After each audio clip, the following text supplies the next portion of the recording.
Hello दोस्तों, एक बार फिर से आपके अपने YouTube चैनल डीएलएड नॉलेज में स्वागत है। हम इस वीडियो में डीएलएड तृतीय सेमेस्टर से विज्ञान के 50 इंपॉर्टेंट क्वेश्चन लेकर आए हुए हैं, जो परीक्षा के दृष्टिकोण से बहुत ही आवश्यक है।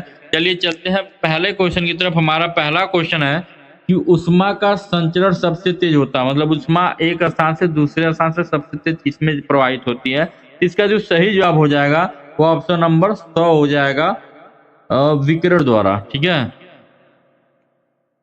आगे बढ़ते हैं कि किसी अवतल दर्पण द्वारा बना प्रतिबिंब वस्तु के आकार के बराबर होगा यदि वक्रता केंद्र पर हो।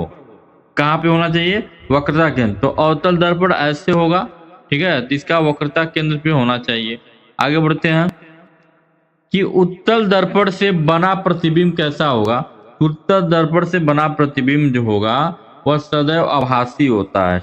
ऑप्शन नंबर 100 सही जवाब हो जाएगा। आगे बढ़ते हैं कि किसी उत्तल लेंस से बना प्रतिबिंब आभासी होगा यदि वस्तु फोकस व प्रकाशीय केंद्र के बीच हो। तो ऑप्शन नंबर 2 सही जवाब हो जाएगा। आगे बढ़ते हैं, जलवायु परिवर्तन के प्रमुख कारण क्या है। जलवायु परिवर्तन के प्रमुख कारण क्या है? तो बढ़ते उद्योग, बढ़ते जन, घटते वन, ये सभी हो जाएंगे, इसलिए ऑप्शन नंबर 2 सही जवाब हो जाएगा। आगे बढ़ते हैं, एक परितंत्र में शैवाल हर इकाई का स्थान होता है। तो ऑप्शन नंबर ब उपभोक्ता।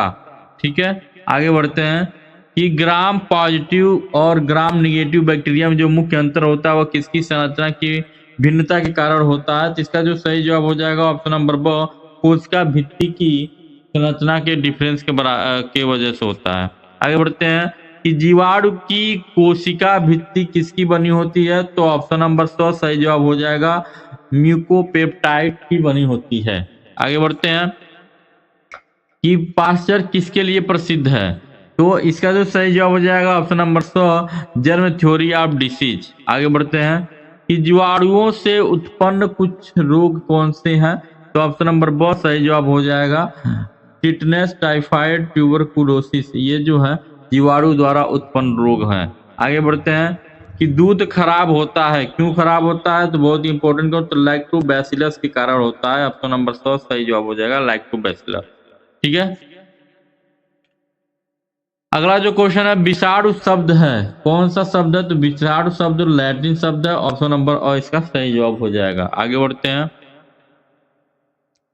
कि बैंगन की छोटी पत्ती रोग किसके द्वारा होता है। तो ऑप्शन नंबर 100 हो गया, माइकोप्लाज्मा के द्वारा होता है। आगे बढ़ते हैं, एड्स होता है। तो ऑप्शन नंबर ब विषाणु से होता है, एड्स विषाणु से होता है। आगे बढ़ते हैं, स्वस्थ नेत्र के लिए दूर बिंदु होता है। तो कितना होता है। तो अनंत होता है। कई लोग 25 पे लगा देते हैं, गलत हो जाएगा। ये स्वस्थ नेत्र के लिए अनंत दूरी पूछ रहा है, मतलब दूर तक। दूर तक कितना देख सकते हैं। तो अनंत देख सकते हैं, इसलिए ऑप्शन नंबर और सही हो जाएगा। ठीक है, आगे बढ़ते हैं कि मानव नेत्र में रेटिना पर बनने वाला प्रतिबिंब कैसा होता है। तो ऑप्शन नंबर 100 इसका सही जवाब हो जाएगा।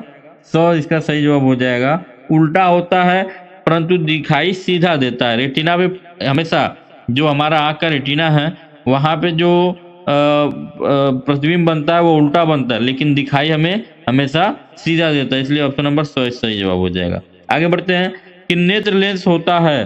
तो नेत्र लेंस जो होता है वो हमारा अभिसारी होता है। ऑप्शन नंबर हो जाएगा, उसका अभिसारी होता है अपसारी।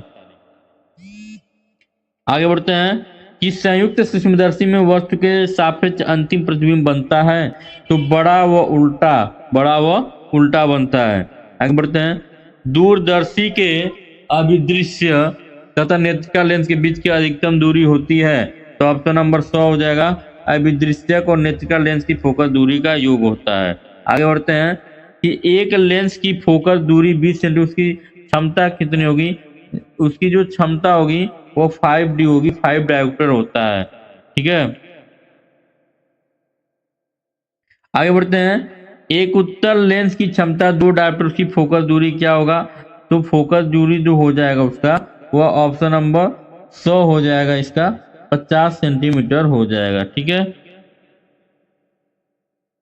आगे बढ़ते हैं कि दूर दृष्टिदोष से पीड़ित व्यक्ति का निकट बिंदु स्थित होगा। कहाँ स्थित होता है? तो ऑप्शन नंबर 100 25 सेंटीमीटर से अधिक पर स्थित होगा।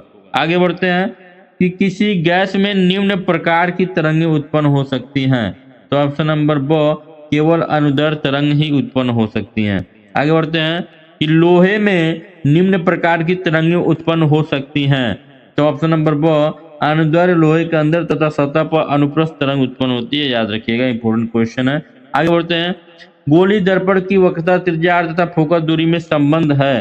तो इसका ऑप्शन हो जाएगा 100 एफ बराबर आर बाई टू भी आर बाई टू, एफ बराबर 1/2 आर, या फिर कह सकते हो r/2।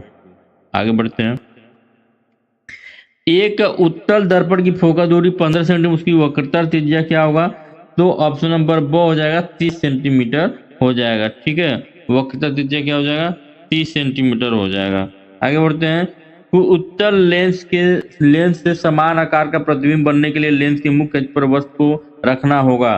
तो कहाँ पे रखना होगा? इसका जो सही जवाब हो जाएगा ऑप्शन नंबर 100 और लेंस की फोकस दूरी से दुगनी दूरी पर रखनी पड़ेगी। आगे बढ़ते हैं कि एक व्यक्ति दर्पण में अपना सीधा तथा बड़ा प्रतिबिंब देखता है तो वह दर्पण है। तो ऑप्शन नंबर ब अवतल दर्पण हो जाएगा। आगे बढ़ते हैं कि पीले रंग की तरंगदैर्घ्य है लगभग, ऑप्शन नंबर 100 600 एंगस्ट्रॉम 6000 एंगस्ट्रॉम हो जाएगा। आगे बढ़ते हैं कि निम्न में से सही संबंध है। तो ऑप्शन नंबर 2 लाल नीला हरा श्वेत, ये सही संबंध है। यदि लाल गुलाब को पीले प्रकार से देखा जाए तो उसका रंग कैसा होगा? तो लाल और पीले को जब देखेंगे इसका जो काला बन जाएगा, ऑप्शन नंबर और सही हो जाएगा, काला कलर का दिखाई देगा हमें। आगे बढ़ते हैं कि श्वेत प्रकाश के निम्नलिखित रंगों में से किस रंग की तरंगदैर्घ्य न्यूनतम होती है? तो ऑप्शन नंबर 100 बैंगनी की तरंगदैर्घ्य न्यूनतम होती है। आगे बढ़ते हैं कि मानव नेत्र में रेटिना के किस स्थान पर वस्तु का प्रतिबिंब बनने से वस्तु दिखाई नहीं देगी? तो ऑप्शन नंबर ब हो जाएगा सही जवाब, अंध बिंदु। आगे बढ़ते हैं कि मानव नेत्र में स्पष्ट प्रतिबिंब बनने का कारण क्या है? तो नेत्र लेंस की वक्रता त्रिज्या की आवश्यकता अनुसार कम या अधिक होना। आगे बढ़ते हैं, पेचिश नामक बीमारी में निम्नलिखित में से कौन सा सूक्ष्मजीव उत्तरदायी है? तो ऑप्शन नंबर 2 एंट अमीबा हिस्टोलेटिका। आगे बढ़ते हैं कि किसी वस्तु को जल में पूर्णतः डुबोकर उस पर लगने वाला उत्प्लावन बल वस्तु का भार अतः। तो ऑप्शन नंबर ब वस्तु सतह पर तैरेगी। आगे बढ़ते हैं, उष्माधारिता का मात्रक है, ऑप्शन नंबर अ कैलोरी। आगे बढ़ते हैं कि कंडुआ रोग लगता है। तो कंडुआ रोग जो है वह गेहूं के बाल में लगता है। ठीक है, गेहूं के फसल में लगता है। अगला जो प्रश्न है कि प्रतिजन निम्नलिखित रुधिर कणिका की भित्तिका पर चिपकी होती है। तो ऑप्शन नंबर 2 लाल रुधिर कणिका इसका सही जवाब हो जाएगा। आगे बढ़ते हैं, एकांक क्षेत्रफल पर लगने वाला अविलंबवत बल को क्या कहते हैं? तो ऑप्शन नंबर ब दाब कहते हैं। फार्मूला होता है P बराबर F/A होता है। ठीक है, याद रखिए P बराबर F/A।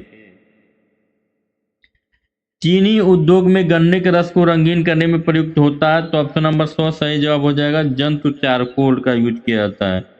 घड़े में रखा पानी किस विधि द्वारा ठंडा हो जाता है? तो ऑप्शन नंबर 2 वाष्पन विधि द्वारा। आगे बढ़ते हैं, एजुसेट क्या है? तो एजुसेट जो है वह शैक्षिक उपग्रह है। ऑप्शन नंबर ब सही हो जाएगा। आगे बढ़ते हैं कि पत्ती में पाई जाने वाला रंध्र स्थित होता है। तो ऑप्शन नंबर अ ऊपरी सतह पर। आगे बढ़ते हैं कि दाब अधिक होता है। ऑप्शन नंबर ब एक पैर से खड़ा होने पर दाब अधिक होता है। आगे बढ़ते हैं कि निम्नलिखित में से किसमें कार्बन नहीं पाया जाता है? तो ऑप्शन नंबर 100 नमक में कार्बन नहीं पाया जाता है। ध्वनि की चाल सर्वाधिक होती है। तो ऑप्शन नंबर अ ठोस में सर्वाधिक होती है। आगे बढ़ते हैं कि पृथ्वी प्रत्येक वस्तु को अपनी ओर खींचती है, बताया किसने बताया था? तो बहुत ही इंपॉर्टेंट क्वेश्चन है, याद रखिएगा। तो ऑप्शन नंबर 100 हो जाएगा, सर आइजैक न्यूटन ने बताया था इसको। कुमार के चाक की गति कैसी होती है? जिसकी जो गति होती है वह सरल रेखी गति होती है। ठीक है, आगे बढ़ते हैं कि सामान्यतः वृक्ष की लंबाई होती है। तो ऑप्शन नंबर 100 सही जवाब होता है। 3 मीटर से 30 मीटर तक इसकी होती है। आज की वीडियो यहीं पे समाप्त होता है। मिलते हैं अगले वीडियो में, तब तक के लिए नमस्कार, जय हिंद।